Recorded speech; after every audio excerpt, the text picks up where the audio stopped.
SIR और वंदे मातरम को लेकर जबरदस्त सियासी घमासान छिड़ा हुआ है। जहां एक तरफ संसद के अंदर आज एसआईआर पर बहस होने जा रही है, तो वहीं वंदे मातरम में भी आज राज्यसभा में गृह मंत्री अमित शाह बोलने जा रहे हैं। राहुल गांधी एसआईआर में आज चर्चा में हिस्सा लेंगे। राहुल गांधी आज एसआईआर के जरिए सरकार को घेरने की कोशिश करेंगे। तो एसआईआर और वंदे मातरम का मसला है जिस पर सियासी गर्माहट महसूस की जा सकती है।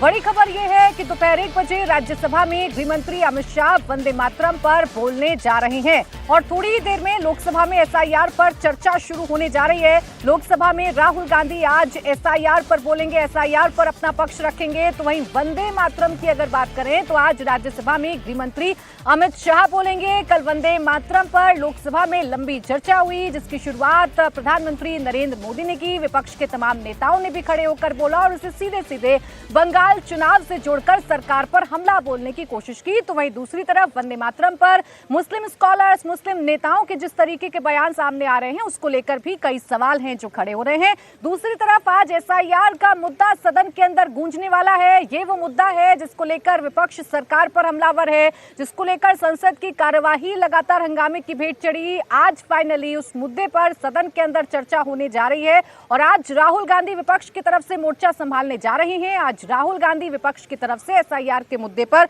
सरकार को घेरने की कोशिश करेंगे। इस बीच एसआईआर पर आज क्या होता है इस पर सभी की निगाहें हैं, लेकिन वंदे मातरम पर जो सियासी घमासान छिड़ा हुआ है वो थमने का नाम नहीं ले रहा है। बड़ी खबर आपको बता दें, वंदे मातरम को लेकर मौलाना अरशद मदनी का बड़ा बयान सामने आया है। वंदे मातरम पर छिड़ी बहस के बीच जमीयत उलेमा हिंद के अध्यक्ष मौलाना अरशद मदनी का बयान आया। वंदे मातरम को लेकर मौलाना अरशद मदनी ने कहा कि वंदे मातरम मुस्लिमों की धार्मिक आस्था के खिलाफ है। मुस्लिम केवल अल्लाह की इबादत करता है। वतन से प्रेम करना और उसकी पूजा करना दोनों अलग अलग बातें हैं। मदनी का तर्क है कि वंदे मातरम में देश की तुलना मां दुर्गा से की गई है और मुस्लिम धर्म में सिर्फ एक खुदा को माना जाता है, अल्लाह के सिवा कोई पूजनीय नहीं है। मदनी ने कहा कि हमें मर जाना स्वीकार है लेकिन खुदा के साथ किसी को शामिल करना कभी भी स्वीकार्य नहीं होगा। तो ये बयान सामने आया मौलाना अरशद मदनी का। वंदे मातरम बोलना है या नहीं बोलना है इस पर अरशद मदनी वही कह रहे हैं जो कल असदुद्दीन ओवैसी ने कहा था। वही बात अरशद मदनी भी दोहरा रहे हैं। वो ये कह रहे हैं कि हम देश से प्रेम करते हैं लेकिन पूजा करना और प्रेम करना ये दो अलग अलग बातें हैं। हम अल्लाह के साथ, हम खुदा के साथ किसी को भी शामिल नहीं कर सकते हैं। वंदे मातरम को लेकर शिवसेना उद्धव गुट की सांसद प्रियंका चतुर्वेदी का भी बयान सामने आया। उन्होंने कहा कि सरकार बंगाल चुनाव को देखते हुए वंदे मातरम का एजेंडा बना रही है। शिवसेना सांसद ने कहा कि कल लोकसभा में विपक्ष ने सरकार को आईना दिखा दिया है। वंदे मातरम को लेकर व्हाट्सएप इतिहासकार मनगढ़ंत कहानियां फैला रहे थे। तो वंदे मातरम की इस बहस को सीधे सीधे विपक्ष बंगाल चुनाव से जोड़कर देख रहा है। कल प्रियंका गांधी ने भी यही कहा कि बंगाल में चुनाव है, प्रधानमंत्री को कुछ ना कुछ करना है, अपने आप को उसमें शामिल करना है, इसलिए वंदे मातरम की बहस सदन के अंदर की जा रही है। जबकि इतिहास ये बताता है कि आजादी की लड़ाई में बीजेपी के किसी भी नेता ने पार्टिसिपेट नहीं किया। ये आरोप प्रियंका गांधी ने लगाए, तो कुछ ऐसे ही आरोप प्रियंका चतुर्वेदी की तरफ से भी लगाए जा रहे हैं।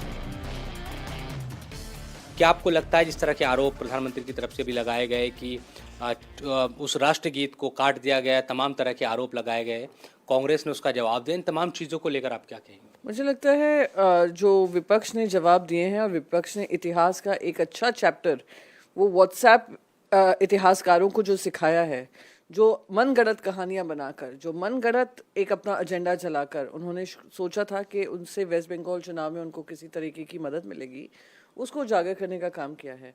तो वंदे मातरम पर चर्चा तो बहुत ही व्यापक साबित हुई है, क्योंकि जो सच्चाई है, जो देश की जनता को भ्रमित किया जा रहा है, बहुत सारी नए इतिहास के चैप्टर्स जोड़े जा रहे हैं, 2014 से व्हाट्सएप हिस्ट्री का ज्ञान बांटा जा रहा है, उसको सच्चाई का आईना दिखाने का काम कल विपक्ष ने लोकसभा में किया है और लगातार राज्यसभा में भी हम जारी रखेंगे। चाहे उसका गौरवमय इतिहास हो, चाहे उसकी सांस्कृतिक इम्पोर्टेंस हो, चाहे वो देश के आंदोलन में, स्वतंत्रता आंदोलन में उनकी भागीदारी हो, उन सारी चीज़ों का कच्चा चिट्ठा विपक्ष ने सत्ता पक्ष को सिखाया है, क्योंकि सत्ता पक्ष वालों ने जो एजेंडा चलाकर ये सोचा था कि एजेंडा चलाकर वंदे मातरम पर चर्चा करेंगे, ये भी सच्चाई सामने आई कि कैसे गजेटेड नोटिफिकेशन के माध्यम से सारे एमपीज को कहा गया, राज्यसभा के एमपी सांसदों को कहा गया कि वो वंदे मातरम और जय हिंद जैसे नारे नहीं लगा सकते हैं। जो चीज़ हमारी देश की आत्मा से जुड़ी हुई हो उस पर पाबंदी लगाना वो सबसे बड़ा एंटी नेशनल एक्ट होता है। कई लोगों ने इस तरफ इशारा किया कि शायद बंगाल में चुनाव है इसलिए इस पर चर्चा की जा रही है। आप ऐसा मानती हैं कि नज़दीक चुनाव है तो अचानक से ये मुद्दा लाया गया है? बिल्कुल, ये जो एजेंडा था बहुत स्पष्ट था कि आज आपको वंदे मातरम की याद आ रही है। और मैं आपको यकीन से कह सकती हूँ 5 साल आगे जाकर वेस्ट बंगाल का चुनाव भारतीय जनता पार्टी हार कर, तो वंदे मातरम को लेकर एक तरफ सियासी घमासान छिड़ा हुआ है, पक्ष विपक्ष आमने सामने हैं, तो दूसरी तरफ वोटर शुद्धिकरण को लेकर भी पक्ष विपक्ष आमने सामने हैं। इसको लेकर भी सियासी पारा चढ़ा हुआ है और इन सब के बीच एक मुश्किल बढ़ाने वाली खबर सोनिया गांधी के लिए सामने आ रही है। खबर यह है कि सोनिया गांधी को राउज एवेन्यू कोर्ट का नोटिस मिला है। बिना नागरिकता लिए वोटर बनने का आरोप उन पर है। कोर्ट ने सोनिया गांधी, दिल्ली पुलिस से जवाब मांगा है। सोनिया पर 1980 में ही वोटर बनने का आरोप है। सोनिया ने 30 अप्रैल 1983 को नागरिकता हासिल की थी। उससे पहले ही, यानी बिना नागरिक बने पहले ही वोटर लिस्ट में सोनिया गांधी का नाम कैसे आ गया, इसको लेकर कोर्ट में सुनवाई चल रही है। और अब राउज एवेन्यू कोर्ट ने दिल्ली पुलिस से जवाब मांगा है और नोटिस सोनिया गांधी को भी दिया है। अब सोचिए, सदन में एसआईआर को लेकर चर्चा होनी है, घुसपैठियों को लेकर, बिना नागरिकता के वोटर बनने को लेकर बीजेपी लगातार हमलावर है और ऐसे में सोनिया गांधी की मुश्किलें बढ़ रही हैं। इसकी गूंज सदन में भी सुनाई पड़ सकती है। तो एक तरफ सोनिया गांधी की मुश्किलें बढ़ रही हैं, तो दूसरी तरफ उत्तर प्रदेश में एसआईआर का काम बड़ा जोरों शोरों से चल रहा है और इसके साथ ही साथ डिटेंशन सेंटर उत्तर प्रदेश में बनाए जा रहे हैं। एक अलग मॉडल यूपी की जो सरकार है वो अपना रही है। घुसपैठियों को चिन्हित किया जा रहा है। मुख्यमंत्री योगी आदित्यनाथ के आदेश पर UP police full action mode में है। यूपी ने देश को घुसपैठियों के खिलाफ एक्शन का जबरदस्त तरीका सिखला दिया है। योगी की पुलिस घुसपैठियों की पहचान करने के लिए लगातार वेरिफिकेशन ड्राइव चला रही है। झुग्गी झोपड़ी में जाकर लोगों के डॉक्यूमेंट चेक किए जा रहे हैं। 17 शहरों में पुलिस की वेरिफिकेशन ड्राइव चल रही है। अवैध रोहिंग्या और बांग्लादेशियों की पहचान की जा रही है। मेरठ में 6500 संदिग्ध लोगों की पहचान की गई है और पहचान के बाद घुसपैठियों को रखने के लिए हर मंडल में flights yesterday and are expected to rise further today. All other airlines continue to operate smoothly across the country and the airports are reporting normal conditions without crowding or distress. Refunds, baggage tracing and passenger support measures remain under continuous supervision by the ministry. At the same time, accountability will be ensured. DGCA has issued show cause notices to Indigo's senior leadership and commenced a detailed enforcement investigation. Depending on the outcome, strict and appropriate action as empowered under the aircraft rules and act will be taken. No airline, however large, will be permitted to cause such hardship to passengers through planning failures, non-compliance or non-adherence to statutory provisions. Honorable Speaker, sir, safety in civil aviation is completely non-negotiable. India is a founding member of the International Civil Aviation Organization and remains firmly committed to the highest global standards of safety. Revised flight duty time limitations, scientifically designed to prevent pilot fatigue, are being implemented. These reforms are essentially for passenger safety. DGCA adopted a phased-wise implementation plan in consultation with all the stakeholders. Phase 1 from 1st July 2025, Phase 2 from 1st November 2025. Indigo had clearly assured full compliance with these norms and also confirmed its preparedness to undertake its winter schedule. Despite these assurances, prima facie, it was observed that internal rostering disruptions led to large-scale cancellations, causing inconvenience to thousands of passengers. The ministry advised the regulator to act immediately. Inquiry orders and show cause notice to CEO and COO of Indigo were issued. Also, Indigo has been directed to restructure its operations, add reserve crew capacity, improve passenger handling, and restore normal schedules without any delay. Enhanced oversight on the ground continues. Passengers' interest have been at the center of every decision taken by the government. We intervened to cap fares so that no passenger would be exploited due to the sudden demand spikes and opportunistic pricing. Indigo was ordered to issue refunds promptly, and as informed by them, more than 750 crore has already reached the passengers. For the passengers who wanted the rebookings to be done, the same were done without any additional charges. We are monitoring each and every case of baggage handling over and ensuring that communication with passengers is both timely and dignified. As informed by Indigo, process of refunds, baggage handling are over in its final stages. Our 24/7 control room continues to assist passengers directly whenever needed. Honorable Speaker, sir, going forward, the government is determined to build a more robust and competitive aviation ecosystem. Through our policies, we are encouraging more new airlines to start and operate in India, ensuring fair access to airport capacity and eliminating any possibility of duopoly, controlling connectivity and pricing in our skies. More airlines mean more choice, more affordability, and more resilience for the passengers. In the last 1 decade, Indian aviation has evolved to become more inclusive. India has emerged as the world's fastest growing aviation market with year-on-year passenger growth of around 12%. India is already third biggest domestic aviation market with a huge potential for future growth. And the policies of the government will ensure that this growth trajectory is kept intact. To summarize, operations are stabilizing fast, safety remains fully in force, Indigo is being held accountable, passengers' convenience and dignity are being protected, and long-term measures are underway to make India's aviation sector stronger and more passenger-centric. The government will remain fully vigilant until normalcy is achieved and will continue to ensure that every passenger in India travels safely, comfortably, and with the respect they deserve. Thank you, Honorable Speaker, sir.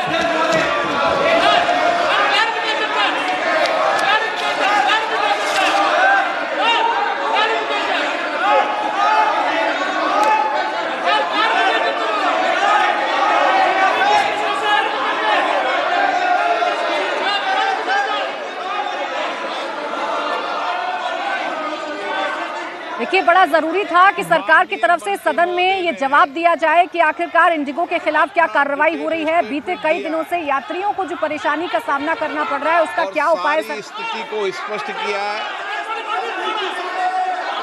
संबंधित agency को notice दिए गए, उसकी जांच का कार्रवाई चल रही है। मुझे लगता है कि उन्होंने सारे विषय को डिटेल तरीके से सदन के सामने प्रस्तुत कर दिया गया है। कल आपने विषय रखा, मैंने कहा माननीय मंत्री जी डिटेल स्टेटमेंट देंगे। कल मैंने आपको बोलने का अवसर दिया था, ये आपका तरीका उचित नहीं है, संसदीय परंपराओं के अनुरूप भी नहीं है। मेरी अपेक्षा है कि आपको अगर कोई चर्चा करनी है तो आप नोटिस दीजिए, यही संसदीय परंपरा रहती है।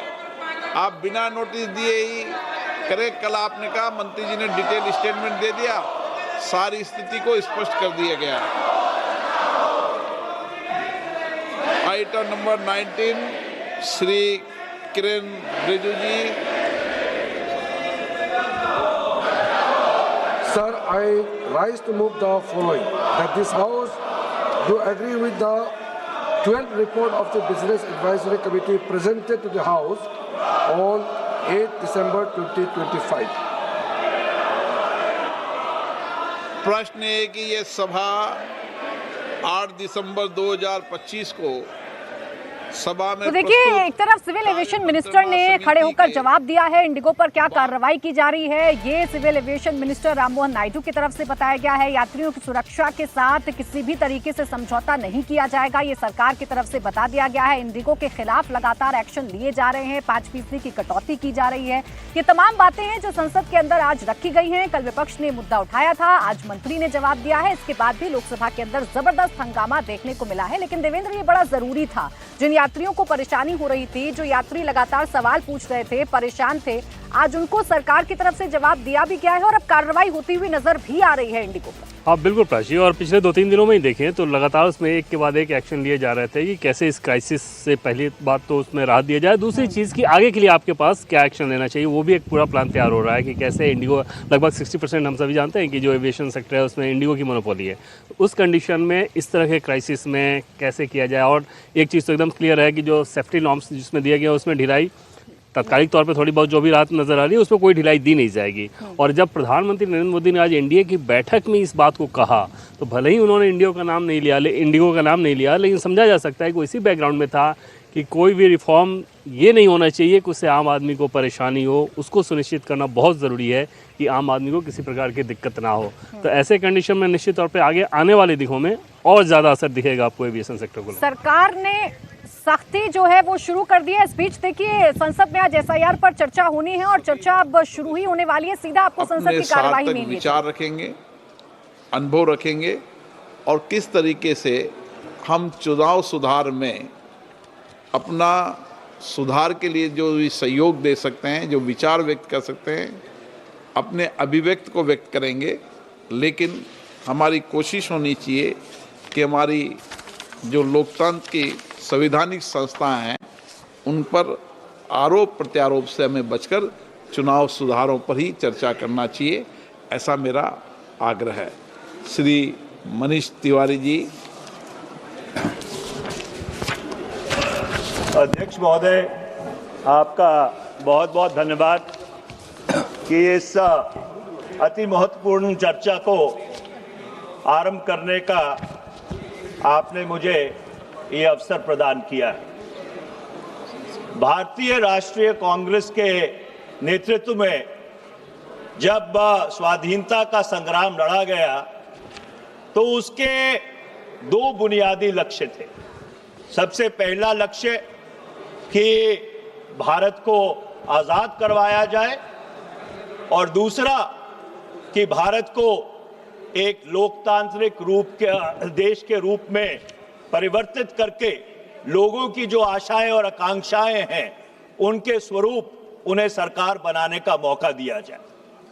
और जब आजादी की उस लौ को जो संविधान के निर्माता थे उन्होंने तो अभी देखिए, एसआईआर पर चर्चा की शुरुआत हो चुकी है। विपक्ष की तरफ से मनीष तिवारी ने बोलना शुरू कर दिया है। लोकसभा के अंदर नेता विपक्ष राहुल गांधी भी थोड़ी देर में चर्चा का हिस्सा होंगे। जब वो सदन में बोलना शुरू करेंगे, एक बार फिर से आपको सदन की कार्यवाही में लेकर चलेंगे। लेकिन एसआईआर पर ये चर्चा होना और विपक्ष का सरकार को घेरना या इसे सबसे बड़ा मुद्दा बनाना, ये कितना कारगर साबित होगा? अजीत जी, इस पर भी चर्चा कर लेना चाहिए। विपक्ष ने इसे सबसे बड़ा मुद्दा बिहार में भी बनाया था और बिहार में कितना फेल्योर विपक्ष के सामने इस मुद्दे की वजह से आया, ये हम सब ने देखा। अभी सदन में जब ये मुद्दा उठ रहा है तो क्या ये पूरे देश के लिए बड़ा मुद्दा बन सकता है? नहीं बनेगा, बड़ा मुद्दा तो है ही, लेकिन हम लोगों को देखना होगा कि चर्चा क्या होती है। चुनाव सुधारों पर व्यापक रूप से चर्चा होती है जिसकी इस देश में बड़ी जरूरत है, या सिर्फ एसआईआर पर चर्चा होती है? अपोजिशन के लोग सिर्फ एसआईआर पर बोलते हैं।